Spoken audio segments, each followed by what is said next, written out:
Voici un retour concernant la cérémonie de clôture des Jeux Olympiques qui a eu lieu le 11 août 2024. La cérémonie s'est faite au Stade de France. Sur toute l'amplitude de l'ovale du stade, un planisphère géométrique a été créé. Les contours des continents ont été dessinés. La cérémonie a alors commencé par une musique de fond plutôt anxiogène et des éclairages très furtifs comme une vue aérienne des impacts de bombes lors d'une guerre. Il y avait des flashs partout, tout autour, et à l'intérieur du planisphère, d'où sortait une épaisse fumée, comme le scénario d'une guerre en cours. Le monde entier était recouvert de ténèbres. Il y avait certes des éclairages, comme celles qui étaient autour de chaque continent, mais les seules lumières qui éclairaient étaient celles créées par ces flashs lumineux semblables à des impacts de bombes. Et pour accentuer cet effet, des musiciens jouaient des percussions et frappaient sur leurs instruments en même temps qu'un impact au sol se produisait. Le monde entier était représenté sous les bombes, dans le chaos, en train de basculer dans les ténèbres. Cette fumée qui s'épaississait et qui recouvrait le monde était éclairée par l'impact des bombes, ce qui créait encore plus une ambiance sombre et anxiogène. Rapidement, nous avons discerné que les 5 continents représentaient également et subtilement un cheval blanc gigantesque. Les 2 oreilles pointues, son œil, sa crinière sont les premiers éléments que l'on remarque. Puis, on distingue une grande bande au bout de laquelle une pointe se profile. Nous identifions à ce moment-là un cavalier noir, ici encadré en rouge. Chaque élément a été mis d'une couleur différente afin que vous puissiez correctement discerner ce qui est malicieusement semi-caché. Le cavalier n'est pas qu'un simple cavalier. C'est un archer et sa flèche est immense. Le fil conducteur de la cérémonie d'ouverture des JO reste le même dans celle de la clôture, à savoir ce cavalier de l'Apocalypse. C'est une illustration de l'Antichrist dont parle la Bible dans Apocalypse chapitre 6, verset 2. C'est le premier cavalier qui intervient. Son cheval est blanc car son but est d'imiter Christ, de se faire passer pour le Messie, le Sauveur. Il part en vainqueur et pour vaincre, parce qu'à l'issue de la Troisième Guerre mondiale, il vaincra et finira par contrôler le monde. Nous comprenons que cette mise en scène, avec ses jeux de lumière, ce martèlement oppressant imitant le bruit d'obus créé par les percussionnistes, est un présage de ce qui va très prochainement arriver. La Bible, la parole de Dieu parle de tout cela. Non parce que cela fait partie de ses plans, mais elle nous met en garde à l'avance afin que nous soyons vigilants, que nous ayons le discernement des temps dans lesquels nous vivons. De tout temps, Dieu qui est prescient, nous appelle à venir faire la paix avec lui, son but étant de nous protéger et de nous préserver de ces 7 années de tribulation à venir.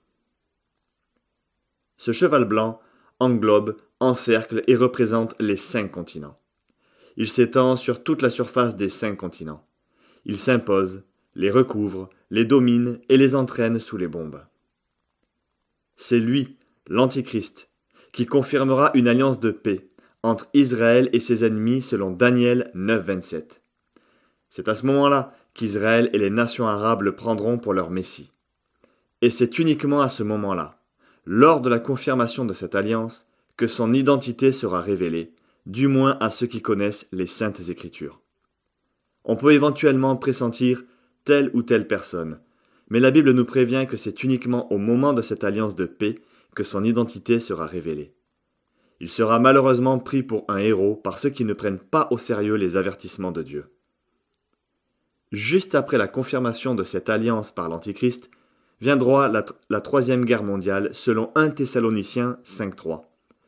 Après le chaos de cette guerre, il prendra le contrôle du monde et imposera un gouvernement mondial, une religion unique et malsaine, et une marque sans laquelle personne ne pourra ni acheter ni vendre. À ce propos, ce projet est déjà bien en cours en France. Voici ce que dit l'article du Parisien. On peut désormais payer avec la paume de sa main à Paris dans le 6e arrondissement. L'article précise que Carrefour a volontairement choisi ce nouveau moyen de paiement, je cite, en plein pendant les Jeux Olympiques. Une fois de plus, Dieu nous en avait avertis dans Apocalypse 13, versets 16 à 18. Revenons à présent à la cérémonie de clôture. À la fin de ce show de lumière représentant les différents continents bombardés, et tandis que le stade était plongé dans le noir, une lumière a jailli du ciel. Tout autour du stade, on pouvait distinguer des croix renversées. Avec des jeux de laser, ils ont réussi à former d'abord une pyramide. Puis, un pentagramme avec au centre de ce pentagramme un être qui descend du ciel. Cet être a l'aspect d'un insecte, mais il est habillé tout en doré. Il a des ailes, il se tient debout, comme s'il volait, et il descend. Cette scène renvoie au passage biblique d'Ésaïe 14, versets 12 et 13. Te voilà tombé du ciel, astre brillant, fils de l'aurore. Tu es abattu à terre, toi le vainqueur des nations. Tu disais en ton cœur, je monterai au ciel, j'élèverai mon trône au-dessus des étoiles de Dieu. Nous savons que cet être est une représentation de Satan, car il était à l'origine porteur de lumière, avant de devenir le prince des ténèbres. C'est pourquoi autrefois il s'appelait Lucifer. C'est donc après ce chaos que l'on voit Lucifer, tel un astre brillant qui tombe, qui descend jusqu'à terre au milieu de ce jeu de lumière.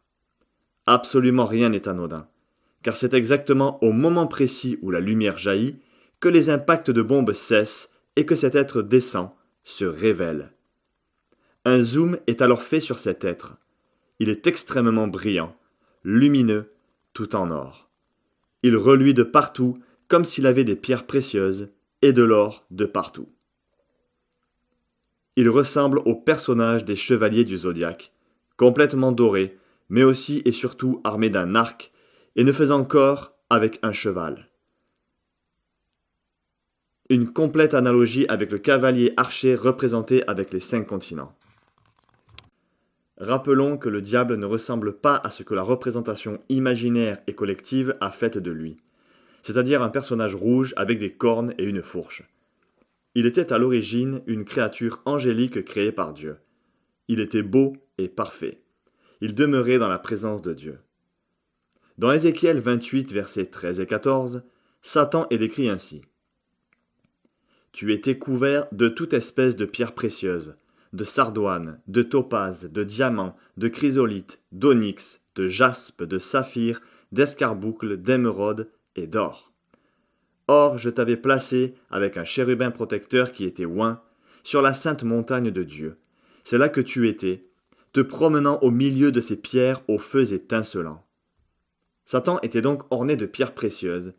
Il était un ange magnifique. C'est son orgueil, sa rébellion et sa jalousie qui l'ont fait chuter. Des danseurs, vêtus de sortes de combinaisons d'un blanc sale, avec le visage totalement recouvert tel des momies, des zombies, entament une espèce de danse macabre. Satan, cet être lumineux, va faire des gestes, et ces gestes vont comme dicter la chorégraphie de ces danseurs, comme s'ils étaient sous ses directives.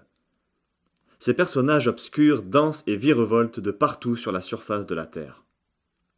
Certains d'entre eux sortent du sol, d'autres descendent du ciel. Cela nous rappelle que lorsque Satan est précipité sur terre, il entraîne avec lui un tiers des étoiles. Les étoiles dans ce contexte sont des anges déchus, autrement dit des démons. Avec une musique de fond extrêmement désagréable et anxiogène, nous voyons ces personnages démoniaques frapper violemment le sol de manière répétitive et saccadée, comme si leur but était justement de maltraiter cette terre et ceux qui s'y trouvent. Nous voyons ensuite ces personnages aller chercher les anneaux à des endroits différents et commencer à les rassembler pour les élever dans le ciel. C'est l'esprit antichrist envoyé par Satan aux 4 coins de la terre pour rassembler les nations sous sa coupe et les lier entre elles pour n'en faire qu'un seul gouvernement. Ces personnages blancs représentent les esprits démoniaques, mais aussi les hommes qui se soumettront à ces esprits pour faire la volonté de Satan.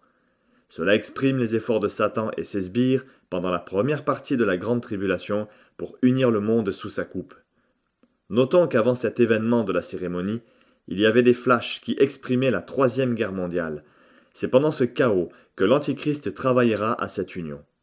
Le dernier anneau est ensuite soulevé par tous les personnages blancs réunis, toutes les forces des ténèbres ensemble, et cet anneau continue sa course en s'élevant jusqu'à rejoindre les autres par le bas, telle la pointe d'un V qui unit ces deux branches comme un lien définitif, une union du monde par Satan.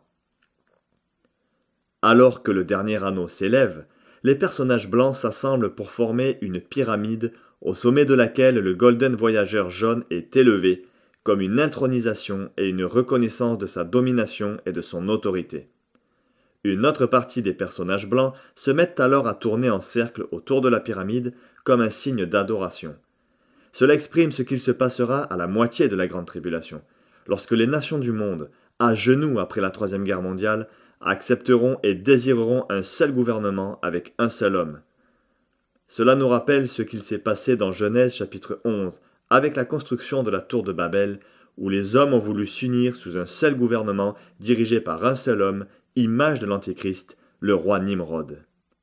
Juste avant l'arrivée de ces anges déchus, nous avons pu entendre une voix off de femme complètement robotisée et déshumanisée annoncer, je cite, « Nous retiendrons aussi qu'en vertu de nos lois qui furent toujours observées avec un religieux scrupule, l'époque des Jeux olympiques était un temps de trêve sacré pour tous les Grecs.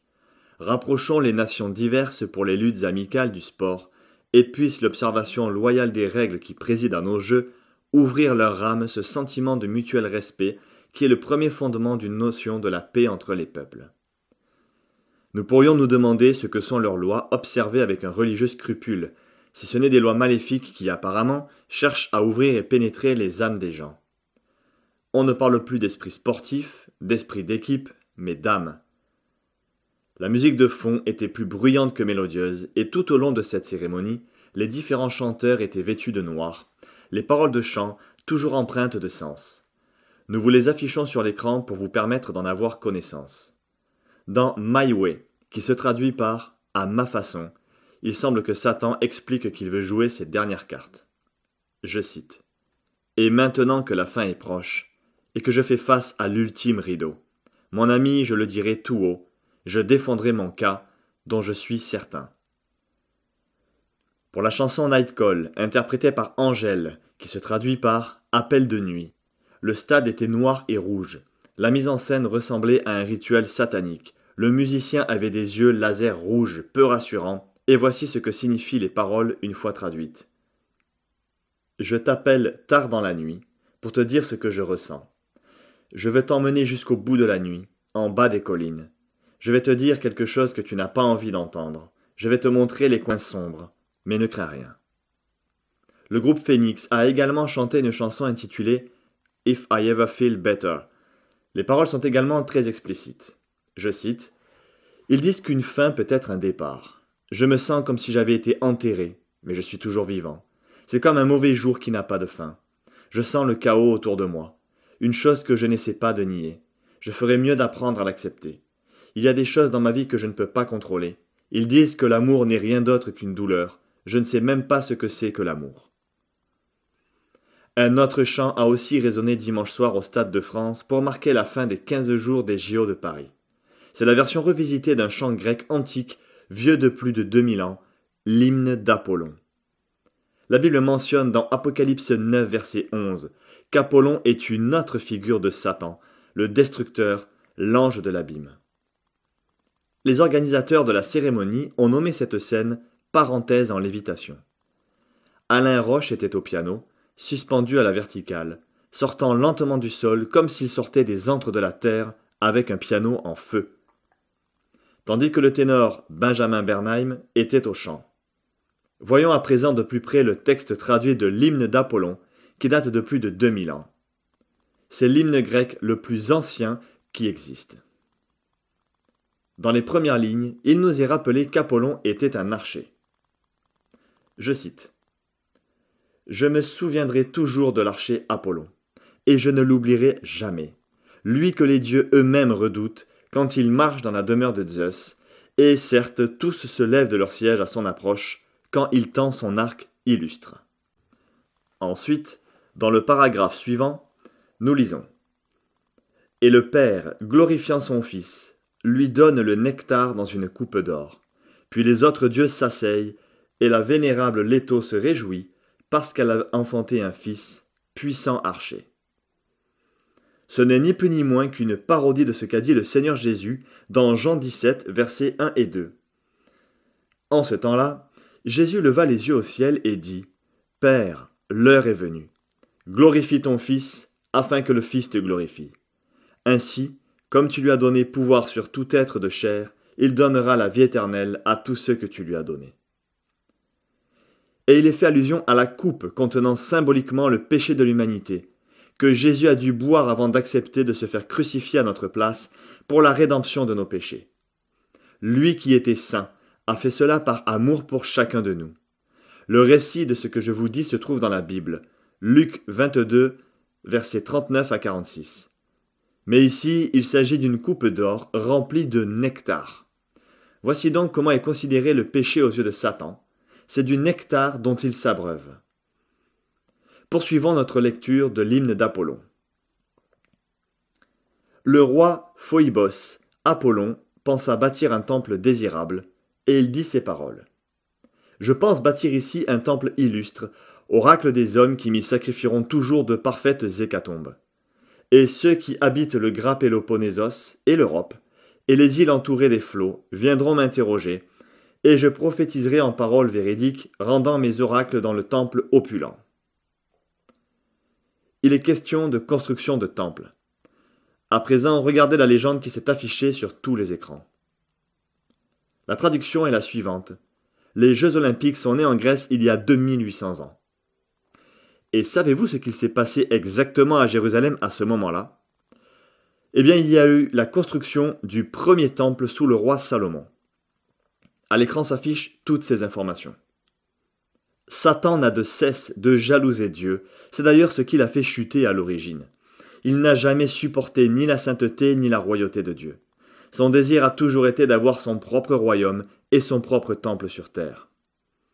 Après la confirmation de l'alliance de paix entre Israël et plusieurs nations ennemies par l'Antichrist, ce dernier permettra la construction du troisième temple juif. Ce temple est prévu très prochainement. Nous vous en parlons dans la vidéo intitulée « Le mystère d'Abraham et ses fils ». Nous vous mettons le lien dans la case de description. L'Antichrist sera donc admiré par le monde entier pour avoir réussi à faire ce que personne n'a jamais réussi. Étendre et confirmer une alliance de paix au Moyen-Orient et permettre la construction du troisième temple. Si pour les chrétiens, la préparation de la construction de ce troisième temple implique l'arrivée de l'Antichrist qui s'y installera, mais également le signe annonciateur de l'enlèvement de l'épouse fidèle avant les tribulations, pour les Juifs, malheureusement, la construction de ce troisième temple est indispensable à la venue de leur Messie. Ils n'ont malheureusement pas reconnu en Jésus le vrai Messie et vont se faire berner par le faux Messie, l'Antichrist. Pourtant, le Seigneur nous met en garde dans 2 Thessaloniciens, chapitre 2, versets 3 et 4, et Daniel, chapitre 9, verset 27. 2 Thessaloniciens 2, 3 et 4. Que personne ne vous séduise d'aucune manière, car il faut que l'apostasie soit arrivée auparavant, et qu'on ait vu paraître l'homme du péché, le fils de la perdition, l'adversaire qui s'élève au-dessus de tout ce qu'on appelle Dieu ou de ce qu'on adore, jusqu'à s'asseoir dans le temple de Dieu, se proclamant lui-même Dieu. Daniel 9, 27. Il confirmera une alliance avec plusieurs pour une semaine. Et durant la moitié de la semaine, il fera cesser le sacrifice et l'offrande. Le dévastateur commettra les choses les plus abominables jusqu'à ce que la ruine et ce qui a été résolu fondent sur le dévastateur. Une semaine ici égale 7 ans. Et enfin, lisons un dernier passage de cet hymne, en identifiant Apollon comme l'Antichrist, pour mieux comprendre ce qu'il se passera lors de son règne. Voici que les hommes le questionnent. Je cite, « Ô roi, puisque tu nous as conduits loin de nos amis et de la terre de la patrie, ainsi qu'il a plu à ton cher cœur, nous te demandons de nous dire comment nous vivrons maintenant. Cette terre n'est point fertile en vignes et n'a point de prairies de façon que nous puissions vivre et en même temps être utiles aux hommes. » Et en souriant, Apollon, fils de Zeus, leur répondit. « Hommes insensés, misérables, avides d'inquiétude, de douleurs amères et de gémissements de cœur. Je vous dirai aisément la vérité et je la déposerai dans votre esprit. Que chacun de vous ait dans sa main droite un couteau pour égorger sans cesse les brebis. Toutes les choses que m'amèneront les races illustres des hommes vous seront offertes abondamment. Gardez le temple et accueillez les hommes qui s'assembleront ici. Et surtout, observez ma volonté. Soit qu'il vous soit dit une parole vaine, soit qu'on vous outrage, ce qui arrive aux hommes mortels. Ensuite, vous aurez d'autres maîtres auxquels vous serez toujours soumis par nécessité. C'est donc ainsi que se termine l'hymne d'Apollon. Ses désirs et ses projets sont clairement définis. Faire égorger sans cesse les brebis, et nous savons que les brebis représentent les chrétiens, Jésus étant le bon berger. Récompenser abondamment ceux qui participeront à ce génocide. Obliger tout homme à observer sa volonté, quelle que soit la situation. Amener les gens à une soumission par nécessité. Nous pensons au fait de pouvoir acheter ou vendre, par exemple. Soit de se nourrir tout simplement, et donc être contraint à se soumettre. La Bible parle de ces personnes qui vont être égorgées, décapitées durant la grande tribulation. Ce sont des chrétiens qui n'auront pas été pris par le Seigneur au moment de l'enlèvement, parce qu'ils auront été jugés trop tièdes, mais qui se repentiront par la suite. Mais également de non-croyants qui, une fois l'enlèvement fait, auront réalisé et compris que le Dieu de la Bible était le véritable et l'unique Dieu, et qui donneront leur cœur à Jésus et résisteront à l'Antichrist au prix de leur vie. Nous trouvons ce passage dans Apocalypse 20, verset 4. « Et je vis les âmes de ceux qui avaient été décapités à cause du témoignage de Jésus, et à cause de la parole de Dieu, et de ceux qui n'avaient pas adoré la bête ni son image, et qui n'avaient pas reçu la marque sur leur front et sur leurs mains. Ils revinrent à la vie, et ils régnèrent avec Christ pendant 1000 ans. » Satan et le monde occulte font passer des messages en utilisant des récits mythologiques. Cette envie de décapitation que nous venons de développer est fortement illustrée par la soudaine présence d'une gigantesque statue sur scène face à l'Antéchrist. Cette statue représente ceux qui passeront par ces moments de tribulation terribles et qui résisteront jusqu'au bout à la bête et à sa marque, au prix de leur vie. Expliquons maintenant qui est cette statue et ce qu'elle représente dans le contexte mythologique, pour que les metteurs en scène de cette sombre cérémonie l'aient ainsi utilisée pour représenter une adversité à l'Antichrist. Une adversité qu'il faut, je le rappelle, coûte que coûte décapiter. Il s'agit de la déesse Nike. Bien qu'elle soit tirée de la mythologie grecque, c'est elle qu'ils ont choisi de décapiter, car c'est elle qui a des attributs très particuliers. En effet, c'est la divinité de la victoire et du triomphe. Elle est le plus souvent vêtue d'une longue robe et nu-tête. Elle porte des signes de pouvoir et de gloire capables de guider les héros pendant leurs exploits. Elle tient dans ses mains tantôt une palme, tantôt une couronne de laurier, tantôt les deux, mais elle ne porte jamais la couronne de laurier sur sa tête. Le fait qu'elle tienne les deux dans ses mains illustre qu'elle aura un choix crucial à faire durant cette longue période de tribulation de 7 ans. Succomber à l'Antichrist et sa couronne de laurier, ou se cramponner à la palme. Mais que représente donc la palme ? Eh bien, rappelons-nous que c'est avec des palmes que les gens ont accueilli Jésus-Christ à dos d'âne lors de son entrée à la fois triomphale et humble dans Jérusalem. Jean 12, verset 12. La foule nombreuse venue pour la fête apprit que Jésus venait à Jérusalem. Ils prirent les rameaux des palmiers et sortirent à sa rencontre, et ils criaient « Hosanna, béni soit celui qui vient au nom du Seigneur ». Mais ce n'est pas tout. Tapez simplement dans le moteur de recherche « Que représente la palme ?» et voici ce que vous lirez. Je cite « Palme de la victoire, symbole du sacrifice et de la victoire. Elles sont aussi le symbole du martyr. » Dans Apocalypse 7, versets 9 à 14, il est dit que les martyrs de la première partie de la grande tribulation tiennent des palmes dans leurs mains. La déesse Nike, présente sur scène décapitée, représente bel et bien ce groupe de personnes qui résisteront à l'Antichrist au prix de leur vie.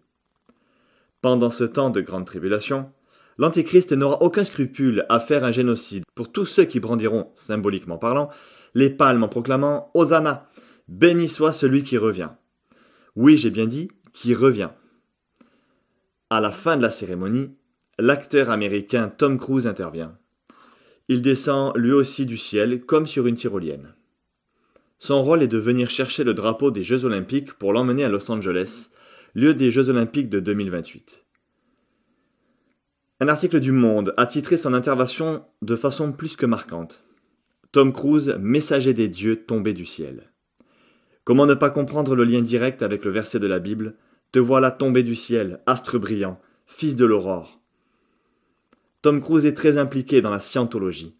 Un article d'Europe 1 explique qu'il va bientôt atteindre le grade 8, qui est le grade suprême, qu'il est adepte au spiritisme en faisant bouger les objets et qu'il se prend pour un dieu vivant.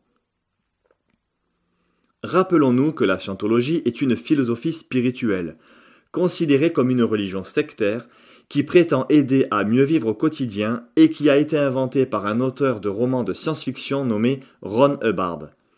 La théorie de la scientologie se résume à peu près au fait qu'il y a de cela 75 millions d'années, Xenu, un extraterrestre qui dirigeait une confédération galactique, s'est trouvé face à un problème de surpopulation. Il décida alors de se débarrasser des habitants en trop en les envoyant sur Terre, où il les extermina à coups de bombes. Une solution simple et efficace, mais qui aurait engendré un léger problème pour nous autres humains.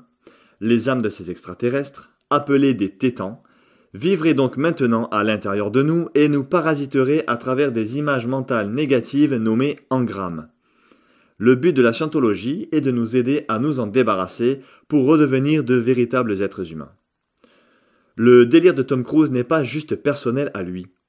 Cela fait partie intégrante de la philosophie scientologue, comme le décrit Tony Ortega, journaliste spécialiste de la scientologie. Nous vous invitons à visionner la vidéo intitulée Pan, Elohim et l'enlèvement, dont le lien est dans la case de description, afin de comprendre la place prépondérante que va prendre le mythe des extraterrestres dans le monde. Ce mensonge sera largement utilisé par Satan pour manipuler les gens. Durant toute cette cérémonie, Satan a été le centre du spectacle et des regards. Bien que ressemblant à un insecte hideux et repoussant, il était couvert d'or et étincelait de partout. On aurait dit que des pierres précieuses étaient incrustées dans son costume. Rappelez-vous du verset d'Ézéchiel 28, 13. « Tu étais en Éden, dans le jardin de Dieu. Tu étais recouvert de pierres très précieuses de toutes sortes, rubis, topazes et diamants, chrysolite et onyx, jaspe, saphir, escarboucle, émeraude. » On comptabilise précisément 9 pierres précieuses en tout et pour tout. Sachez à présent que le souverain sacrificateur du peuple d'Israël portait sur son pectoral 12 pierres qui représentent les 12 fils de Jacob qui deviendront les 12 tribus d'Israël. Dans Genèse 49, Jacob bénit ses 12 fils en leur donnant à chacun des paroles qui expriment leur caractère et annoncent prophétiquement l'identité de chaque tribu. Ces 12 pierres sont donc des attributs, un pour chaque tribu. Satan n'a que 9 pierres sur son pectoral. Dieu, lorsqu'il lui a attribué des pierres précieuses, savait précisément quelle pierre il ne pouvait pas lui attribuer, car il savait ce qu'allait advenir Lucifer. Voici les 3 pierres qui manquent au pectoral de Satan avec leur symbolique. L'améthyste, c'est porter les fardeaux. Satan veut aliéner l'homme et l'écraser sous le poids du péché, tandis que Jésus libère et affranchit l'opprimé. L'opale, être vainqueur. Satan a fait et fera encore beaucoup de mal aux nations, mais il ne sortira pas vainqueur, tandis que Jésus reviendra en vainqueur exercer son jugement au bout des 7 ans de tribulation. Et enfin, l'agate, prononcer de belles paroles. Satan est un beau parleur, mais il est menteur et blasphémateur, tandis que Jésus, lorsqu'il reviendra, récompensera chacun pour sa fidélité et nous apportera la louange qui nous est due. 2 Corinthiens 4, verset 5. C'est pourquoi ne jugez de rien avant le temps, jusqu'à ce que vienne le Seigneur qui mettra en lumière ce qui est caché dans les ténèbres et qui manifestera les desseins des cœurs. Alors chacun recevra de Dieu la louange qui lui sera due. Quelle joie et quelle espérance merveilleuse nous avons en Christ. Soyez guidés et bénis.